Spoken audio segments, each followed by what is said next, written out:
Hey splashers, welcome back to my channel Splash of Prudencia. If this is your first time here, thanks for stopping by. In today's tutorial, I'm going to teach you guys how to achieve this gown that has a drawstring at the shoulder. It's been trending for a while, so if you're interested, let's dive in.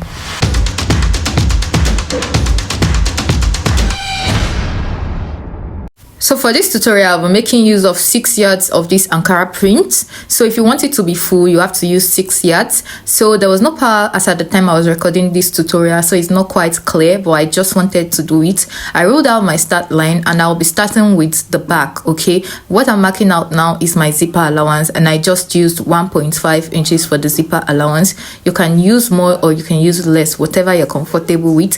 After which I marked out my length all through, starting from the start line I drew there. This dress is a cut together shoulder, so you want to measure from your shoulder, the middle of your shoulder, to the end of the sleeve. So that was what I marked there. The next is my waist measurement divided by 4. I've marked it and I added the allowance I desire. Next, we want to come down from that shoulder by the round sleeve I measured, okay? So you take the measurement of the round sleeve on your client and mark out that round sleeve there.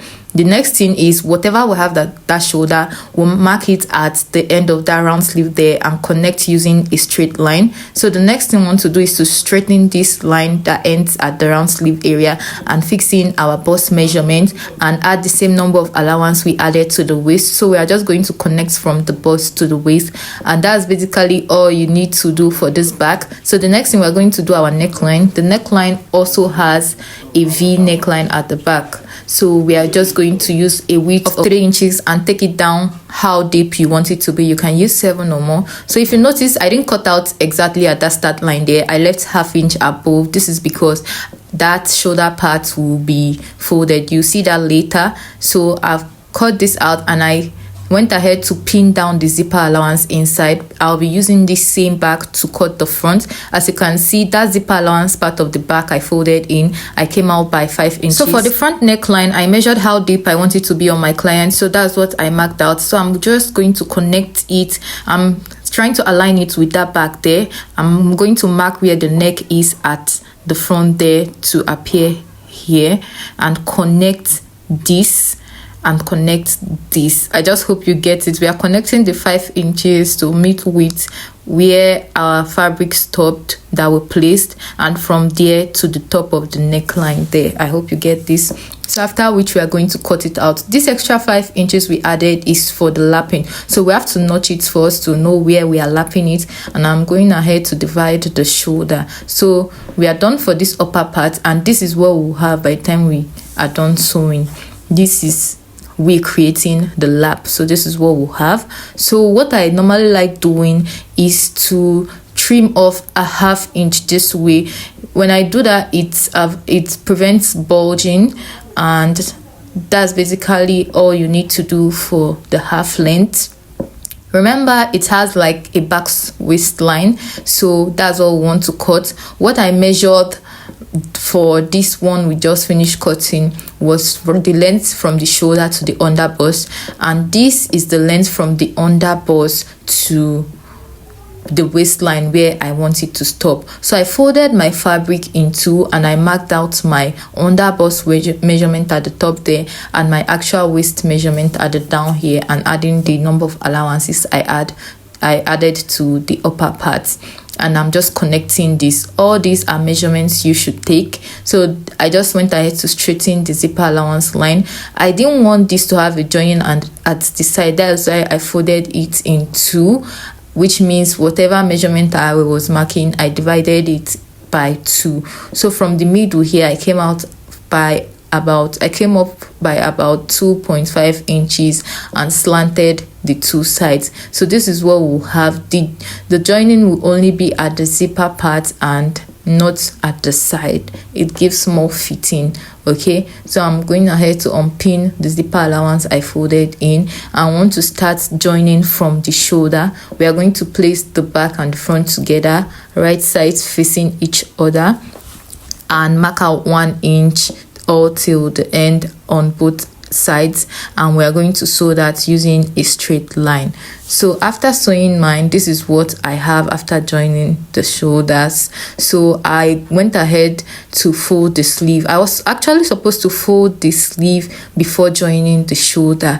That is more comfortable to sew, but I actually forgot, so I joined it before folding. So you want to fold your sleeves separately before joining the shoulders.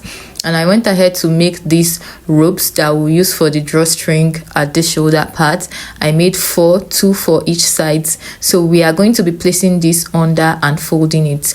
I'm just going to cut out my own from that folded area because I was supposed to fold it before joining. So this is how you want to fix the drawstring.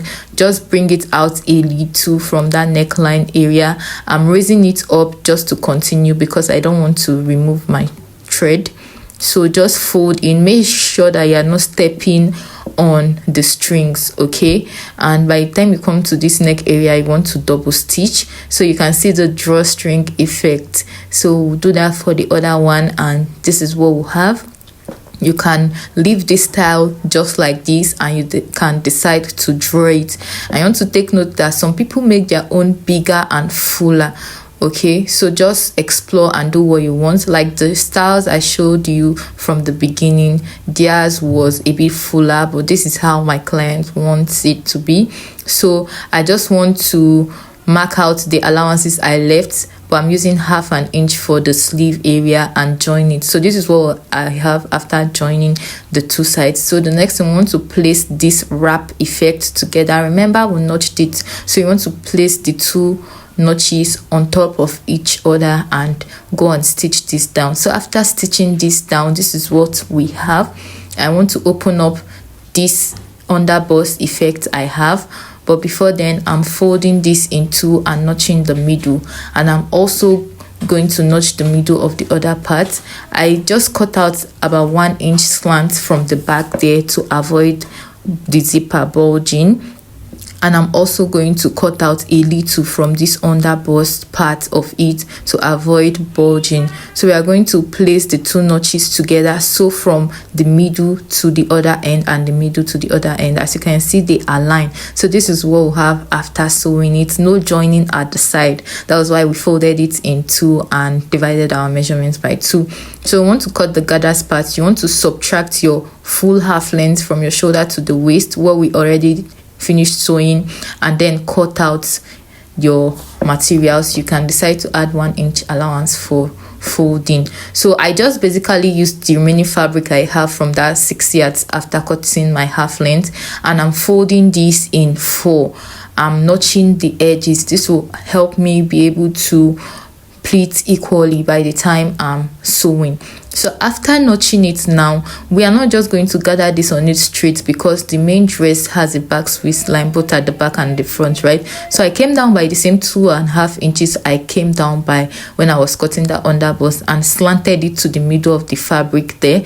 And also from this other part here, I marked out my zipper allowance. I subtracted it, and then from that zipper allowance I came down by the same 2.5 and slanted it up to the middle part. I'm just re-notching it for it to be visible. So we are going to be placing these right sides facing each other. We are going to gather this all through. Make sure that each notch on the gathers part ends on the notch on this half length. So we are going to gather it all around, and this is what we have. The next thing we are going to do is to fix the zipper. You can see there's no folding at this, there's no sewing seam at the side of the underbust area. So we're going to fix the zipper, and that's basically all you need to know about this gown. If you watched this video up to this point, do well to hit the subscribe button and drop a comment. Let me know what you think. Until next time, keep splashing, guys.